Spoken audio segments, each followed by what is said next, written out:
The loneliness of Interstate 80 across Nebraska is a special kind of quiet.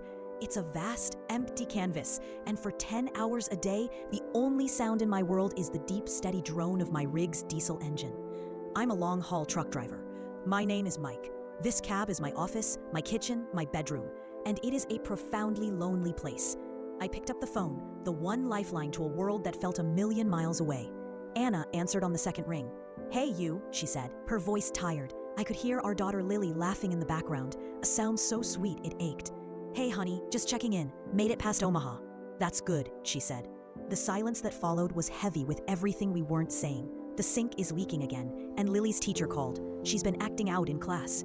"I'll look at the sink when I get back," I said, my voice defensive. "What does Mrs. Davis mean, acting out?"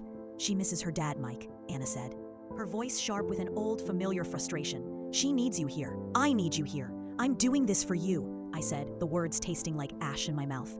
"For this family. For the house." "But you're not in the house," she whispered, and the call ended with the quiet click of her hanging up. I drove on, the flat, endless prairie mirroring the emptiness in my chest. This was our life, a series of disjointed conversations across 1,000 miles of asphalt. Two people living in different universes. The blizzard hit without warning in Wyoming. A wall of white. The highway shut down. I was stranded at a desolate truck stop, one of hundreds of drivers waiting out the storm. Lily's 6th birthday was tomorrow, and for the 3rd year in a row, I was going to miss it. My heart felt like a lead weight. I called Anna. The fight was quiet, brutal, and inevitable. It was the fight we had been having in slow motion for 5 years. "I'm so sorry, honey. The I-80 is closed. There's no way." "I know, Mike," she said, her voice devoid of emotion. "There's always a reason. A storm, a deadline, a breakdown. It's always something."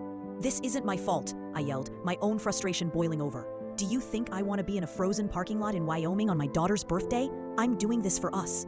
"No," she said, and her voice was so quiet it cut me deeper than any scream. "You're just doing it.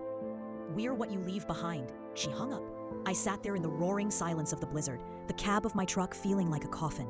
I pulled out a worn photo from my wallet, Anna and Lily, smiling in the summer sun. I wasn't just missing their lives. I was becoming a ghost in my own. My phone rang again an hour later. It wasn't Anna. It was my dispatcher, offering me a lucrative cross-country haul to Florida as soon as the roads cleared. More money, more miles, more time away. I looked at the photo in my hand. Then I looked out at the endless, lonely white. I'd made a decision.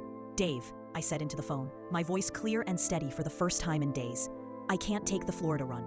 I need you to find me something else. A local route. Something short. I don't care if it pays less. I need to go home."